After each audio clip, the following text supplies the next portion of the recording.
Welcome back everyone. As always, I hope you're all well, and with 4 days to go, I am oozing with anticipation about Beyond Light. As always, please remember that this mini-series is a spoiler-free territory, so whilst I completely understand how hype some subjects may be, I'm basing all of this around information available in this current season in the games.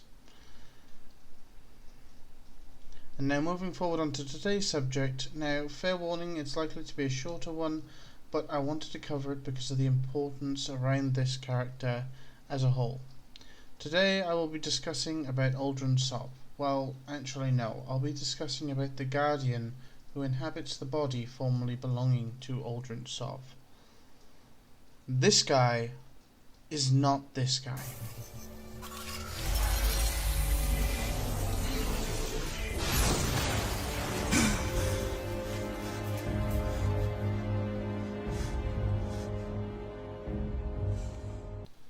Okay, so rule number 1 of being a Guardian is that we don't talk about being a Guardian. Okay, jokes aside, the first thing you should know is that Guardians, when first revived, are essentially a blank slate, with few exceptions. We know that Exos have the ability to recall their name, and some Guardians even claim that they have some memories still. However, this is more like fragmentations of a memory. Like a dream of a memory of your childhood, there are tiny pieces that are there that are accurate, but there's not enough to resemble a true memory. Now with the basics out of the way, yes, the Guardian who was risen by pulled pork is a clean slate, whose nature is yet to be unveiled. However, I believe the major factors to who he will be based on his experiences with those who knew Uldren. So let's just take a little dive into who they were, what their relationship to Uldren may be, and how they may react to this new light. So let's begin with the only one that we can confirm within reason, which is other Guardians. Thanks to a lore tab provided in the Dawning Festival of 2019, we know that Pulled Pork and the Guardian are living on the outskirts of the city's boundaries, and that he often wears a helmet because he has noticed that when he encounters other Guardians without a helmet, trouble ensues. Some become extremely violent, potentially even being killed, while others are overcome with grief, but he has no idea why, just that if they see him with the helmet, there aren't any issues. But still he avoids Guardians just to be safe. The next one to discuss is the Vanguard, and whilst you may think that it could solicit a similar response to the other Guardians, I actually don't think that would be the case. As much as Zavala and Ikora would have their issues with Uldren, they would also acknowledge that this Guardian is no longer Uldren, and would begrudgingly welcome him.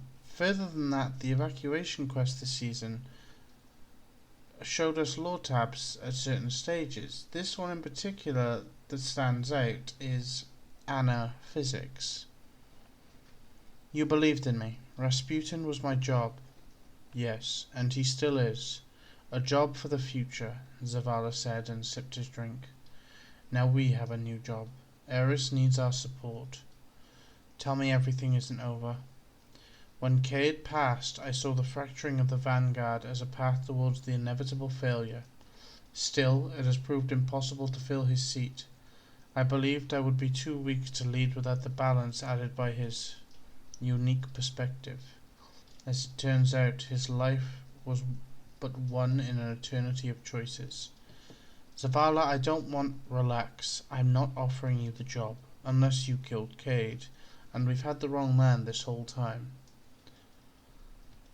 Here it seems as though Zavala intends to honour the Hunter Vanguard Day, which could very well play a pivotal role in ensuring this Guardian becomes an ally. Now there are 3 more characters that exist that I believe could have major effects on this new Guardian. 2 come from the main story of the game itself, and 1 comes from the lore. So let's begin with the first. Fikrul, the Fanatic, is the one that could seriously have a negative impact. You see, he is loyal to Uldren, and may try to turn this Guardian against us. After all, his loyalty comes from when Uldren saved his life. His suit's chemoceptors detected a trace of ether. He follows it in. And there it is, a fallen Archon, crumpled in the dust. Ether hisses through the entry and exit wounds, cauterized by brutal solar flames. The mark of the golden gun. Uldren hisses in disgust as he traces Guardians' footprints in the dust. They must have sprinted off together in a rush, no doubt to farm some other site where skiffs were coming down with mining parties. He triages the Archon's wounds, mortal. The victim is shaking now, trembling under Uldren's hands. He wants so badly to do something, anything, to ease this poor soldier's passing. To have the power some say his sister had, to save just by proximity. Does he wish it? Does he wish to save this poor thing? He does, he does! His eyes burn with sympathetic tears, and he works to bind the Archon's wounds. His hands are quick and gentle, and he weeps with the strength of his hatred for the Guardians that did this. As tears stain the Archon's wounds, the ether rolling through Uldren's fingers slowly grows heavier, darker, more noxious. He does not notice. Finally he leans to smear his knuckles across his eyesores. They're always so sore. Under the unmarked helmet, 4 dead eyes open in wonder. The Archon croaks a word, a broken leftover of a dying hallucination, calling out to whoever he wanted to see, welcoming him into the afterlife. Dad? This was the moment Fikrul became Scorn, and would dedicate his unending life to Uldren, and may still try to, by corrupting the Guardian in the name of Uldren.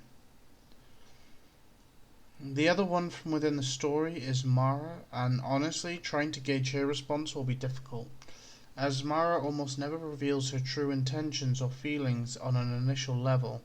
She may keep him at a distance, she may try to remind him that he was once Uldren. Regardless of this, his reactions will be interesting and could be pivotal. The last character is one that we haven't met yet, but one who has had a lot of time within the lore. This is the character who is called Jolyon. Jolyon is a dear friend of Uldren's. He travelled to the Black Garden with Uldren. He grieved and even had a falling out with Petra over Uldren's fate, but he cares more about Uldren than we could see before now. In the Holdfast mark lies a lore tab that can give us some insight. This is an extract of a conversation between Mara and Jolyon. He is your brother, but he is mine as well. He saved my life more times than I can count, and not just in battle. He saved me from despair, from self-doubt. When Laviska died, when my world was crumbling, he saved me from myself. As emotion welled up within him, Jolyon found the courage to raise his head and meet the Queen's lofty gaze. Uldren is my brother too.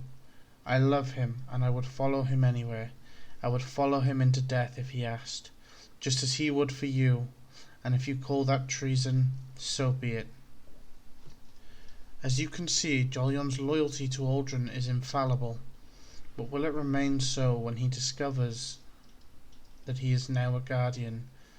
To the Awoken, we as Guardians, being beings of light, can cause literal distress and discomfort, because they are beings that live in balance, and so he could be a great friend for our new Guardian, or a source of immeasurable pain. But only time will tell. Thank you all for tuning in to this episode. We're halfway through now and time draws ever nearer. I hope you all enjoyed the episode, and very quickly before we say goodbye, I would like to shout out TheSnipingsis. She's a super cool Destiny player and has her own Discord. Links to her Insta and Discord will be down below in the description. And also again, I would like to shout out 410 Gaming. I know I already have earlier this week, but there's some seriously awesome guys who have been one of the 2 reasons I have been enjoying playing Destiny again. Anyway, aside from that, thank you all for being here. It's really more than I could ask. Take it easy everybody, and I will see all of you in the next video.